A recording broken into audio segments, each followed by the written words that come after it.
यहाँ चलते हैं 7th शेड्यूल पे। ठीक है, जब हम 7th शेड्यूल पे जाएंगे तो यहाँ बात की गई है जो भी आपका पावर है बिटवीन स्टेट एंड यूनियन। ध्यान दीजिएगा, किसकी बात की गई है? स्टेट एंड यूनियन की जो भी पावर हैं उनके बंटवारे, उनको 3 में बांटा गया है, 3 लिस्ट में। ठीक है, एक यूनियन लिस्ट, यूनियन यानी कि संघ सूची। ठीक है, फिर स्टेट लिस्ट, स्टेट यानी कि राज्य सूची, और एक करेंट लिस्ट यानी कि समवर्ती सूची। ठीक है, इन 3 प्रकार के सूचियों में बांटा गया है। अब यहाँ पे एक ध्यान देने वाली चीज़ क्या है, ये ध्यान दीजिएगा। बहुत सारे लोग जानते हैं कि इसमें ये है, इसमें ये है, इसमें ये है, लेकिन क्या क्या कहाँ पे क्या है, ये थोड़ा ध्यान देने वाली बात है। तो जो हमारा संघ सूची है, इसमें जो हमारे सब्जेक्ट हैं, क्या हैं? जो हमारे सब्जेक्ट हैं वो पहले, यानी यहाँ लिखते हैं हम पहले और यहाँ बाद में। जो पहले था जो वो 97 सब्जेक्ट था। कितना? 97। अब कितना हो गया? 100, यानी 3 बढ़ गया। जो राज्य सूची यानी जो स्टेट लिस्ट है उसमें पहले कितना था? 66 था। अब कितना हो गया? घटा दिया गया है, 5 घटा दिया गया, 61 हो गया। और ये जो कंकरेंट लिस्ट है इसमें पहले कितना था? 47 था। पहले कितना था? 47। अब कितना कर दिया गया है? 52 कर दिया गया है, यानी यहाँ से घटा के यहाँ ला दिया गया है। ठीक है, और यहाँ से 3 बढ़ा है तो इसमें इन सब से नहीं भेजा गया। ये स्टेट लिस्ट में 97 से 100 हुआ है। ये सेंटर लिस्ट में, ठीक है, यूनियन जो लिस्ट है, यूनियन में 97 से 100 हुआ है। जो आपका स्टेट लिस्ट है उसमें 66 से 61 हुआ है। और जो आपका कंकरेंट लिस्ट है यानी समवर्ती सूची है उसमें 47 से 52, यानी 47 से 52 हो गया है। अब हम हिंदी वाले प्ले, यानी जो संघ सूची है उसमें पहले 97 था, 100 हो गया। जो राज्य सूची है उसमें पहले 66 था, अब यानी 66 था, 61 हो गया। और जो समवर्ती सूची है उसमें पहले 47 था, 52 हो गया। ठीक है, तो ये सारे लिस्ट। अब इसमें क्या क्या आते हैं? तो जैसे संघ सूची में हम देखें तो इसमें जैसे रक्षा आ जाएगा। जैसे संघ सूची में देखें तो रक्षा यानी डिफेंस आ गया आपका। फिर आपका विदेश मामला आ जाएगा। ठीक, तो ये सब जो चीज़ें हैं, ये फॉरेन जो है, ये सब इसमें आता है। ठीक है, अब स्टेट में देखें तो अगर हम स्टेट में देखने की कोशिश करें तो इसमें आपको पुलिस, ठीक है, पुलिस आ जाएगा। और जो भी आपका सार्वजनिक मामला होता है, ठीक है, जो भी सबके लिए होता है वो इसमें आपका हमारा कहाँ जाता है? स्टेट में। अब कंकरेंट लिस्ट में, कंकरेंट लिस्ट क्या है कि इसमें आपके कुछ चीज़ें हैं जो वहाँ नहीं आ पाता है। जैसे शिक्षा, शिक्षा क्या है? वो स्टेट का भी है और यूनियन का भी। इसका मतलब क्या है? State, union, list, state. एक चीज़ याद रखिएगा, अगर कोई भी चीज़ यूनियन ने भी कोई लॉ बनाया और स्टेट ने भी कोई लॉ बनाया, ध्यान दीजिएगा, इन दोनों ने अगर किसी चीज़ पे, कोई कंकरेंट लिस्ट का कोई एक सब्जेक्ट है जिस पे दोनों ने लॉ बनाया है, तो जो यूनियन लिस्ट होगा उसके लॉ को बात माना जाएगा, यानी उसके बातों को माना जाएगा। स्टेट ने जो बनाया है उनके बातों को कम प्रेफरेंस देके हम यूनियन ने जो भी बनाया है उसके, यानी केंद्र की बातों को हम ज़्यादा वहाँ पे तवज्जो देंगे, या फिर कहें कि ज़्यादा हम प्रेफरेंस देंगे। ठीक है, ये बात ध्यान रखिएगा। कंकरेंट लिस्ट यानी शिक्षा पे कोई भी अगर चीज़ बना है, अगर कोई भी एजुकेशन पे कोई भी अगर रूल या लॉ बन रहा है, और अगर स्टेट ने भी बनाया है और यूनियन ने भी बनाया है, और कहीं पे अगर कंट्रास्ट आ जाता है, कंट्राडिक्शन आता है दोनों में, तो हमेशा हम यूनियन के ही चीज़ों को मानेंगे, यानी जो केंद्र द्वारा बनाया होगा उसी नियम पे हम लोग चलेंगे। ठीक है, तो ये तो हमारा हो गया 7वां। अब हम चलते हैं 8वें पे, 8th शेड्यूल। 8th शेड्यूल क्या है? जो 8वां जो शेड्यूल है, ठीक है, 8वां जो शेड्यूल है वो ये कहता है कि ये लैंग्वेज की बात करता है कि किसकी? लैंग्वेज की। तो पहले जो हमारा लैंग्वेज था वो 14 था, अब जो हो गया है वो 22 हो गया है। ध्यान दीजिएगा, पहले कितना था? 14, अब कितना हो गया है? 22। ठीक है, अब इसमें 14 में कौन कौन से पहले थे और कौन कौन से जुड़े, अब इस पे हम एक्सप्लेन से आप लोगों को बताते हैं। देखिएगा, यहाँ थोड़ा लिखने में बन नहीं रहा है, बट समझ जाइएगा आप लोग। ठीक है, चलिए हम पहला बताते हैं जो पहला बना वो हमारा, अब पहले हम देखते हैं कि ये 14 से जो बने 8 वो कौन कौन से थे, ठीक है। तो जो फर्स्ट था, कौन, फर्स्ट, तो फर्स्ट जो था वो हमारा बना है 21st कॉन्स्टिट्यूशनल अमेंडमेंट 1967। हम कॉन्स्टिट्यूशनल अमेंडमेंट को यानी संविधान संशोधन, याद रखिएगा हिंदी वाले, संविधान संशोधन, तो 21 21वां संविधान संशोधन, ये कॉन्स्टिट्यूशनल अमेंडमेंट को हम सीए लिखेंगे। ये जो 1967 में हुआ था, इससे हमने किसको जोड़ा, तो इससे हमने सिंधी भाषा को जोड़ा। किसको, सिंधी भाषा, ठीक है, ध्यान दीजिएगा। तो पहला हमने 21 कॉन्स्टिट्यूशनल अमेंडमेंट 1967 के द्वारा हमने सिंधी भाषा को जोड़ दिया। अब हमारा आया दूसरा, तो दूसरा जो कॉन्स्टिट्यूशनल अमेंडमेंट हुआ वो हमारा जाके हुआ 1992 में। कब हुआ, 1992 में। कौन सा हुआ था, तो 71st constitutional amendment. 71st constitutional amendment में क्या क्या जोड़ा गया, तो इसमें ध्यान दीजिएगा, इसमें नेपाली, इसमें क्या जोड़ा गया, नेपाली, फिर कोंकणी, और एक और था जो था आपको मणिपुरी। क्या था, मणिपुरी। अब इसको कैसे हम लोग याद करें, ध्यान दें। नेपाल में कंकड़ खोजने गया, नेपाल में क्या कर खोजने गया था, कंकड़ खोजने, और मिल क्या गया उसको, मणि मिल गया। नेपाल में मान लो कोई गए, आप लोग गए नेपाल घूमने और वहाँ कंकड़ खोजने लगे, लेकिन कंकड़ खोजते खोजते आपको क्या मिल गया, मणि मिल गया। तो नेपाल, कोंकड़, कंकड़ से कोंकड़, कोंकड़ी, और मणि से मणिपुरी, ठीक है। तो नेपाल, कोंकड़ी और मणिपुरी, ये क्या है, सेकेंड से। अब इसको हम थोड़ा रफ करके, इसको रफ करके हम थर्ड वाला लिख लेते हैं, ठीक है। थर्ड वाले में क्या था, थर्ड वाला कब जोड़ा गया था, तो 2003 में। कब जोड़ा गया था, 2003 में। कौन सा कॉन्स्टिट्यूशनल अमेंडमेंट हुआ था, ऐसा ही हम लोग को याद रखना है। तो यहाँ कॉन्स्टिट्यूशनल अमेंडमेंट हुआ था 92nd, कौन सा, 92nd कॉन्स्टिट्यूशनल अमेंडमेंट, 92वां, 2003 में संविधान संशोधन, यानी कि 92वां संविधान संशोधन 2003 में जो हुआ उसमें कितने भाषा को, तो 4 को जोड़ा गया। एक पहले, 3 दूसरे से, यानी पहले से कितना, 1, दूसरे से कितना, 3, और तीसरे से कितना, 4। अब इसमें 4 में क्या था, तो इसमें देखिए बोडो, क्या था, बोडो, डोंगरी, संथाली, बोडो, डोगरी, संथाली और मैथिली। कितने भाषाएं थी, बोडो, डोगरी, संथाली, मैथिली, 4 भाषाओं को इसमें जोड़ा गया। टोटल कितना, 4, 3, 7, 1, 8। और एक संविधान संशोधन लैंग्वेज रिलेटेड किया गया है, जो 96th अमेंडमेंट, कॉन्स्टिट्यूशनल अमेंडमेंट कब हुआ था, 2011 में। लेकिन इसमें क्या किया गया, जो उड़िया भाषा था, जो उड़िया था, ये 14 लैंग्वेज में जो हम बताए थे शुरुआत में, जो 14 लैंग्वेज थे, इसमें उड़िया भाषा था, उसको, उड़िया भाषा को ओडिया कह दिया गया। ध्यान दीजिएगा, क्या कह दिया गया, ओडिया।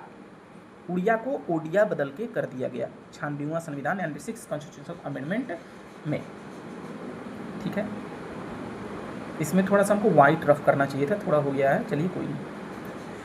अब कौन कौन से 14 भाषाएं थीं इसके पहले, समझने वाली बात है भाई। आखिर में 14 भाषाएं कौन थी, तो याद रखिएगा, आपको हम याद करने का एक तरीका बता देते हैं, ठीक है। जो भी 14 भाषाएं थी उनको कैसे याद करेंगे, तो पहले याद कीजिए हिंदी, कोई बात नहीं, हिंदी याद हो गया। हिंदी के साथ क्या याद कीजिए, संस्कृत याद हो जाएगा, और उर्दू, ये तो आराम से याद हो जाएगा। हिंदी, संस्कृत, उर्दू, ये 3 भाषा याद हो गई, ठीक है। अब इसके साथ अब नक्शे पे चलिए, ऊपर से, ऊपर में क्या है, कश्मीर, तो इससे क्या याद करेंगे, कश्मीरी, ठीक है। फिर उसके नीचे क्या आता है, राजस्थान नहीं, फिर गुजराती याद कीजिएगा, गुजराती। फिर गुजरात से सटा हुआ क्या है, मुंबई, तो मराठी, गुजरात से सटा हुआ मराठी, ठीक है। फिर अब आ जाइएगा ईस्ट में, ईस्ट में यानी कि इधर नक्शे में इधर आ जाइएगा, जो भी हमारा है इधर, ठीक। तो इधर में क्या है, तो उड़िया वही था पहले, जो कि अब उड़िया हो गया। कौन सा संविधान संशोधन से बताइए जल्दी? 96 संविधान संशोधन कॉन्स्टिट्यूशनल अमेंडमेंट 2011 से, ठीक। तो उड़िया हो गया, और जाएंगे तो ऊपर इसके क्या है, बंगला हो गया, ठीक है। और एक पूर्वोत्तर में चले जाएंगे, ठीक है, तो उसमें आ जाएगा आपका असमिया, ठीक है। तो याद कीजिए, हिंदी, संस्कृत, उर्दू, ठीक है। फिर ऊपर में कश्मीर, फिर उसके नीचे गुजराती, राजस्थान को छोड़ देंगे, फिर मराठी, गुजरात से सटा हुआ मराठी, फिर उड़िया, पूर्व में जाएंगे तो उड़िया, बांग्ला, असमिया। ये कितने होगा? 1 2 3 4 5 6 7 8 9, अभी भी 5 बचे हैं। अब 5 आ जाइए साउथ में, 5 के लिए कहाँ जाइए? साउथ में। तो साउथ में याद रखिएगा कितना है, पहले तमिल, पहले क्या याद रखिए, तमिल फर्स्ट, फिर दूसरा क्या हो गया, तेलुगु, तमिल तेलुगु, तीसरा क्या हो गया, मलयालम, ठीक है। चौथा क्या हो गया, तो कन्नड़, चौथा क्या हो गया, कन्नड़, ठीक। अभी एक बच गया, एक क्या हो गया, बच गया, ठीक है। तो यहाँ पे हमको लगता है 10 हो गया होगा, 1 2 3 4 5 6 7 8 9, एक कोई छूट रहा है, हिंदी हो गया, संस्कृत हो गया, उर्दू हो गया, कश्मीरी हो गया, गुजराती हो गया, हाँ पंजाबी एक छूट रहा है, तो गुजरात के बगल में पंजाब भी याद रखिएगा। तो यहाँ 10 हो गया, और यहाँ कितना हो गया, 4 हो गया। तो साउथ में कितने हैं, 4, तमिल जो कि तमिलनाडु में बोला जाता है, तेलुगु जो कि आंध्रा में बोला जाता है, मलयालम और कन्नड़ कर्नाटक में, मलयालम जो कि केरल में बोला जाता है। तो इतनी भाषाएं हैं। तो एक बार और हम बोल देते हैं, हिंदी, संस्कृत, उर्दू, कश्मीरी, गुजराती, मराठी, उड़िया, यहाँ पे बांग्ला, असमिया, पंजाबी, साउथ में तमिल, तेलुगु, मलयालम, कन्नड़। ये इतनी 14 पहले से ही भाषाएं थीं, और 8 जोड़ा गया। 8 कौन कौन सा जोड़ा गया, अब आप भी बता सकते हैं 8 कौन कौन सा जोड़ा गया। तो 8 जोड़ा गया, 8 में कौन कौन सा जोड़ा गया बताइए। तो 8 में जोड़ा गया आपको सिंधी, ठीक। फिर क्या जोड़ा गया, नेपाली, कोंकणी, नेपाल में कंकड़ बिनने गया, और नेपाली, कोंकणी, और क्या बताइए बताइए, नेपाली, कोंकणी, और क्या, और आपको आ गया मणि, मिल गया मणिपुरी, ठीक है। अब ये तो पहले बार में, ये दूसरा, तीसरे बार में क्या क्या जोड़ा गया, तो तीसरे बार में क्या क्या जोड़ा गया, तो याद रखिएगा, बोडो, डोंगरी, मैथिली और संथाली। ये कौन सा कॉन्स्टिट्यूशनल अमेंडमेंट था, तो ये था आपका, बताइए ये कौन सा था, तो 92nd कॉन्स्टिट्यूशनल अमेंडमेंट 2003। ये कौन सा कॉन्स्टिट्यूशनल अमेंडमेंट था, तो 71st कॉन्स्टिट्यूशनल अमेंडमेंट 1992, सही बोला हम, बोले हम, ठीक है। और ये कौन सा कॉन्स्टिट्यूशनल अमेंडमेंट था, तो 21st कॉन्स्टिट्यूशनल अमेंडमेंट 1967। तो ये चीज़ें आप ध्यान रखिएगा, ये यहाँ पे इम्पोर्टेंट है 8th शेड्यूल में, ठीक है। तो यहाँ पे यही सब चीज़ें हैं। और तो अब हम लोग चलेंगे 9वीं अनुसूची में, ठीक है। किस में जाएंगे, 9th शेड्यूल में, ठीक। तो 9th शेड्यूल में याद रखिएगा, 9th शेड्यूल थोड़ा अच्छा है, इसमें बहुत सारी चीज़ें जानना होता है। 9th शेड्यूल में बहुत सारी चीज़ों को जानना होता है। ऐसे तो दे दिया है, जैसे ऐसे क्या दिया है, ठीक है, ऐसे इसमें क्या दिया है अगर देखें तो, law protected from judicial review, एक तो ये हो गया, यानी जुडिशियल रिव्यू के लिए भी लॉ क्या है, प्रोटेक्टेड है, law protected from judicial review, ठीक, यानी कि न्यायिक जो पुनरावलोकन है उससे प्रोटेक्टेड है। contains a list of central and state law that cannot be changed in any court, ठीक है। और added under the constitutional first amendment 1951, ये इंपॉर्टेंट है। इसको किस अमेंडमेंट के थ्रू जोड़ा गया, तो फर्स्ट अमेंडमेंट एक्ट 1951। अब इसमें कहा क्या क्या गया है, इसमें याद रखिएगा,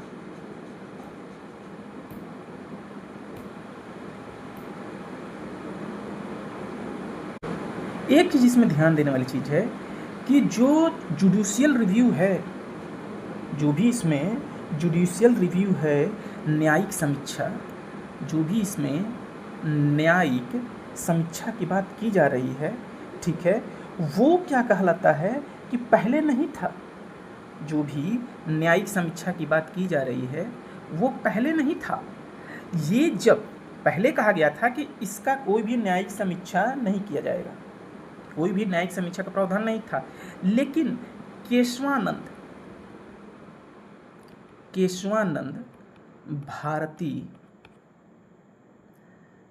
जो वाद था उसमें जब 1973 में हुआ तो उसके बाद कहा गया कि अब इसका न्यायिक समीक्षा किया जा सकता है, लेकिन मूल जो अधिकार है उसका उल्लंघन नहीं होना चाहिए, उसका उल्लंघन नहीं होना चाहिए। ये बात ध्यान रखना होगा। न्यायिक समीक्षा किया जा सकता है, ये कब कहा गया? 1973 जब केशवानंद भारती विवाद हुआ तब। उसके बाद कहा गया कि भाई इसका हम न्यायिक, पहले था कि न्यायिक समीक्षा नहीं किया जा सकता है, 9 शेड्यूल में जो भी सब्जेक्ट होंगे, जो भी चीज़ें होंगी उनका हम न्यायिक समीक्षा नहीं कर सकते हैं। लेकिन जब हम क्या कहलाता है कि न्यायिक समीक्षा नहीं की जाएगी, लेकिन क्या कहलाता है कि जब केशवानंद भारती विवाद हुआ तो 1973 में कहा गया कि 1973 के बाद, कहा नहीं, हम 1973 के बाद से इसमें जो भी था वो, इसके बाद जो भी कानून होगा, जो भी न्यायिक समीक्षा इस बनेगा उसकी न्यायिक समीक्षा की जा सकती है, ठीक है। पहले था कि जो भी लॉ बन रहा है उस पर न्यायिक समीक्षा नहीं की जाएगी, लेकिन 1973 के बाद क्या किया गया कि 24 अप्रैल 1973 के बाद इसकी न्यायिक समीक्षा की जा सकती है। ये इसमें ध्यान देने वाली बात है, ठीक है। अब आगे हम लोग चलते हैं, ठीक। इसमें यही है कि एक है न्यायिक समीक्षा की ही मेन बात है, ठीक है।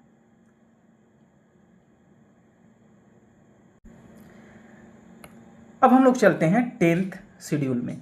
10th शेड्यूल क्या कहता है, ठीक है, एंटी डिफेक्शन लॉ।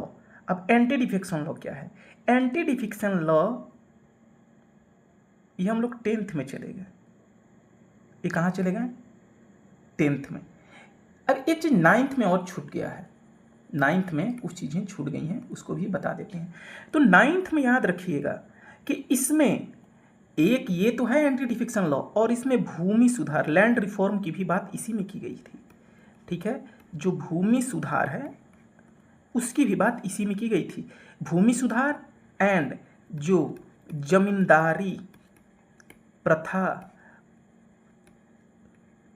उन्मूलन, जो जमींदारी प्रथा उन्मूलन है उसकी, और जो भूमि सुधार है, लैंड रिफॉर्म है, इससे संबंधित जो भी अधिनियम बनेंगे, इससे संबंधित जो भी राज्य विधानसभाओं में अधिनियम बनेंगे वो इसी शेड्यूल के थ्रू बात इसमें की गई है, ठीक है। तो ये भी ध्यान दीजिएगा कि भूमि सुधार, लैंड रिफॉर्म और जमींदारी प्रथा उन्मूलन की बात किसमें की गई है? तो 9th शेड्यूल में, ठीक है। अब हम चलते हैं 10th शेड्यूल। तो 10th शेड्यूल में वही बताए हैं कि एंटी डिफेक्शन लॉ, कौन सा? एंटी डिफेक्शन लॉ, यानी कि दल बदल कानून का विरोध, यानी दल बदल पे प्रतिबंध लगाना, ठीक है। दल बदल विरोध कानून के रूप में इसको जाना जाता है। इसको क्या जाना जाता है? दल बदल विरोध कानून। मतलब क्या होता था कि लोग एक पार्टी से दूसरे पार्टी में चले जाते थे और पूरी की पूरी सरकार गिर जाती थी। तो उसके लिए फिर क्या किया गया कि 1985 में जो 52nd कॉन्स्टिट्यूशनल अमेंडमेंट हुआ उसमें कहा गया कि कोई भी व्यक्ति अगर यहाँ पे दल बदल करता है तो दल बदल विरोध कानून के अंतर्गत वो देखा जाएगा उसको, ठीक है। यानी कि ये संसद हो हमारा, ठीक है, हमारा संसद हो, ठीक, या राज्य कोई विधानमंडल हो, ठीक है। इन किसी भी में कोई भी सदस्य है अगर दल बदल कर रहा है तो उसको इसके आधार पे हम अयोग्य ठहरा सकते हैं, यानी उसकी सदस्यता भी कैंसिल की जा सकती है, ठीक है। तो ये था हमारा शेड्यूल 10th। अब 11th में चलते हैं। 11th क्या है? ये पंचायत है, ध्यान दीजिएगा। इसमें अमेंडमेंट बड़ा ध्यान देने वाला होता है, ठीक। 73rd amendment 1992, 73rd amendment 1992। इसमें क्या है? Structure, power and elections of panchayat, यानी कैसे इलेक्शन होगा, क्या क्या पावर हैं, सब पंचायत के बारे में। किसमें, किस शेड्यूल में है? 11th शेड्यूल में है। इसमें कितने सब्जेक्ट रखे गए हैं, ये इंपॉर्टेंट क्वेश्चन ये पूछता है। तो इसमें 29 सब्जेक्ट हैं। कितने सब्जेक्ट हैं? 29। और वहीं नगर पालिका यानी 12th शेड्यूल म्यूनसिपलिटीज़ की बात करती है। ये भी, ये 74th अमेंडमेंट 1992 में ही जोड़ा गया, ठीक है, कॉन्स्टिट्यूशनल अमेंडमेंट 1992 में ही।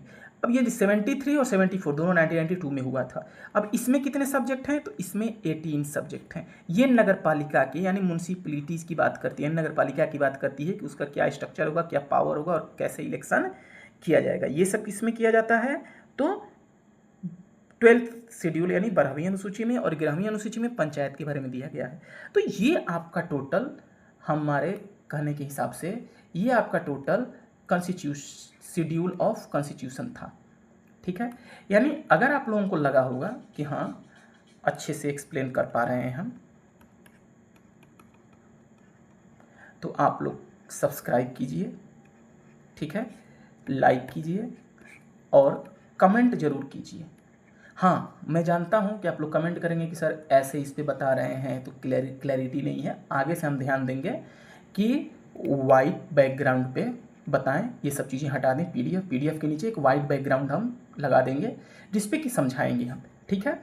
तो हमारा अब बचा है कि एक एडीसी के बारे में एक छोटा सा हम वीडियो 10 मिनट का वीडियो बना के डाल देंगे ताकि आप लोग उसको देख लीजिए, क्योंकि यूपीएससी जो है या फिर स्टेट जो पीसीएस है वो क्या करती है कि 5th शेड्यूल और 6th शेड्यूल पे काफ़ी सारा क्वेश्चन बनाती है, ठीक है। तो इसलिए हम इन पे क्वेश्चन डाल देंगे।